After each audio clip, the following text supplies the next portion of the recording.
사무엘상 9장 사울과 사무엘의 만남. 소 제목입니다. 기스의 아들 사울이 사무엘과 만나다. 9장 1절에서 27절. 베냐민 지파의 경내에 기브아라는 성읍이 있고 그 성읍에 기스라는 사람이 살았다. 부유하고 영향력 있는 인물이다. 그의 아버지는 아비엘, 그 아버지는 스롤, 그 아버지는 베고랏, 그 아버지는 베냐민 지파 사람인 아비야. 기스에게는 사울이라는 아들이 있었다. 인물이 훤칠하게 잘생겼고 키가 무척 컸다. 보통 사람들은 그의 어깨 높이밖에 되지 않았다. 이스라엘 땅에서 누구도 견줄 만한 사람이 없을 정도였다. 하루는 아버지 기스가 사울에게 일을 시킨다. 사울아, 나귀 몇 마리가 통 보이지 않는구나. 너는 없어진 나귀들을 한번 찾아보도록 하여라. 사울은 집안의 종을 데리고 나귀를 찾아 집을 나섰다.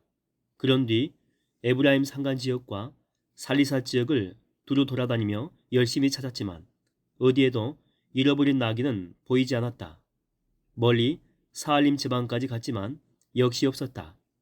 이렇게 베냐민 지파의 여러 지방을 두루 헤맨 지 사흘째. 거참 이상하네. 대체 나귀가 어디로 사라졌지? 그거 참. 숲 지방에 들어섰을 때 사울은 데리고 다니던 종에게 말한다. 이제 그만 집으로 돌아가자. 아버지께서 나귀들보다 우리를 더 걱정하시겠다. 그러자 종이 주인에게 자기 생각을 말한다. 주인님, 근처 성읍에 하나님의 사람이 살고 계십니다. 크게 존경받는 분이신데 한번 찾아뵙는 것이 어떨까요? 그분은 우리가 어떻게 해야 할지 가르쳐 주실 것입니다. 좋구나. 그런데 어쩌지? 사흘을 헤매느라 먹을 것이 다 떨어졌다. 빈손으로는 그분을 찾아갈 수 없지 않느냐. 당시에는 사회적으로 존경받는 어른을 방문할 때는 예물을 준비하는 것이 관례였다. 특히 하나님의 사람, 곧 선지자에게 무엇을 여쭙기 위해서 방문할 때는 더욱 그러했다. 이때 종이 사울에게 대답한다. 주인님, 마침 제 수중에 은전 한 푼이 있습니다. 그것을 하나님의 사람에게 드리면 그분이 우리의 앞길을 가르쳐 주실 것입니다. 그래? 그렇다면 한번 찾아가 보자. 그들은 선견자로 알려진 사무엘을 찾아 나섰다. 선지자를 당시에는 선견자라 불렀다.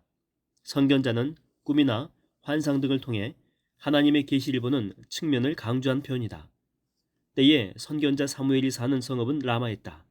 그곳은 사무엘의 고향으로 그가 사사 직분을 수행하던 통치 근거지였다.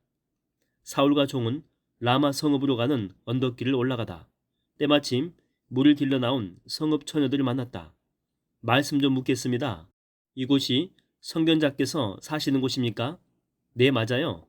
지금 앞서가고 계셔요. 때마침 오늘 우리 마을에 오셨습니다. 뒷산에 산당에 모여 제사를 드리는 날이기 때문이에요. 실로 성막에서 법궤가 옮겨진 이후 사무엘 시대에는 하나님께 제사를 드릴 유일한 장소가 없어진 상태였다. 그래서 솔로몬 성전이 완공되기 전까지 얼마 동안은 산당 제사가 허용되었다. 사울과 종은 아가씨들의 친절에 감사를 표한 후 서둘러 마을로 올라갔다.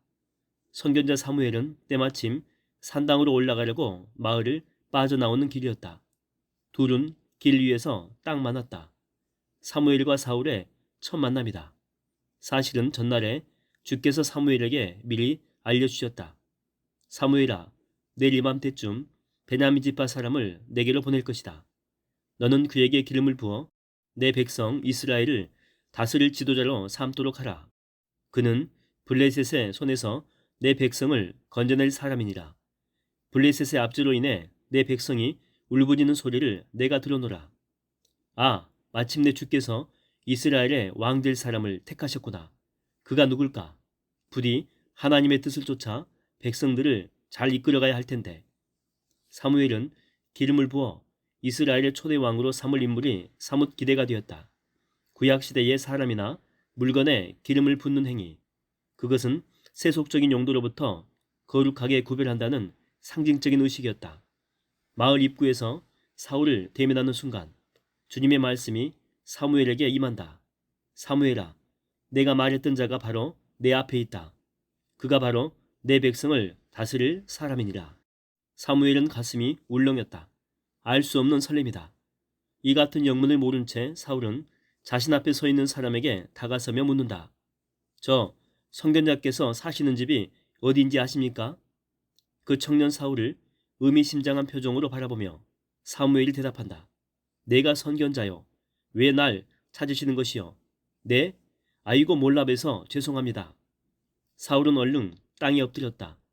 선견자 사무엘은 워낙 유명했다. 그렇게 말로만 듣던 선견자를 직접 만나게 되다니 신기하기도 하고 가슴이 떨렸다. 사무엘은 상상했던 이상이었다. 얼굴에는 자상함과 단호함이 서러 있었다. 평생에 서원자답게 나시린이겠죠. 긴 머리가 허리까지 내려와 있었다. 희끗희끗 흰머리가 보였다. 사울을 바라보는 눈빛이 예사롭지 않았다. 지금까지 사울은 누구 앞에서도 자신감을 잃은 적이 없었다. 그도 그럴 것이 사울은 남들보다 키가 컸고 용모도 뛰어났다. 그래서 처음 사울을 본 사람들은 그에게서 사사의 모습을 찾았다. 그런데 사무엘을 마주 대하니 그 고상한 위험 앞에 차마 고개를 들 수가 없었다. 그런 사울에게 사무엘의 음성이 들린다. 음성조차 신비스럽다. 자, 일어나 앞장서서 산당으로 올라가시오. 오늘은 나와 함께 음식을 먹고 내일 아침에 집으로 돌아가도록 하시오. 네? 네, 선지자님? 그대는 사흘 전에 잃어버린 나귀들을 찾고 있는 중이지요. 걱정할 필요 없어. 그대의 부친께서 나귀들을 벌써 다 찾았어. 사울은 깜짝 놀랐다. 뒤에 엎드려 있던 종도 화들짝 놀랐다. 아, 제가 나귀를 찾고 있다는 것은 어찌 아시는지. 사무엘은 대답하지 않는다. 대신에 그보다는 엄청난 말을 한다. 그건 그렇고 지금 온 이스라엘 백성들이 기대하고 있는 사람이 누구인지 아시오? 바로 그대와 그대의 집안이라오. 사울은 그 말의 뜻을 단번에 알아들었다. 그건 왕에 대한 이야기였다. 그러면 사울 자신이 왕이 된다는 말인가? 네? 지금 무슨 말씀이신지요? 저는 이스라엘 중에서도 가장 작은 베냐민 지파가 아닙니까? 더구나 베냐민 지파 중에서도 저희 집은 가장 보잘것없는 집안입니다. 그런데도 어찌 그런 일이 저와 제 집안에 모두 주께서 정하신 일이라오. 이제 그대는 나와 함께 산당으로 올라갑시다.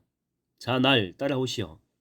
사무엘은 사울과 그의 종을 데리고 산당의 모임 장소로 들어간다. 거기엔 30명가량이 모여있다. 그대들은 여기 앉도록 하시오. 네? 이 자리는 가장 상석이 아닙니까? 어찌 저희가? 그렇다. 그 자리는 상관이나 어른이 앉는 상석이었다. 사무엘은 사울과 그의 종을 가장 윗자리에 앉혔던 것이다. 선견자 사무엘은 하나님의 계시로 말미암아 사울이 왕으로 세움받을 것을 분명히 알았기 때문에 그를 왕으로 예우해 준 것이다. 또한 사무엘은 희생제물 가운데서 가장 좋은 부분인 넓적다리를 사울 위에 갖다 놓았다. 그날 사울은 사무엘과 함께 식사를 했다. 그런 다음 두 사람은 산당에서 내려갔다. 성읍으로 돌아온 사무엘은 자기 집의 지붕에서 사울과 이런저런 이야기를 나눈 뒤 잠자리에 들었다. 날이 밝자 사무엘은 일찍 일어나 사울을 부른다. 자, 이제 집으로 떠날 준비를 하시오. 내가 그대를 배웅해 드리겠소. 사울이 길 떠날 준비를 마치자 사무엘은 함께 바깥으로 나왔다.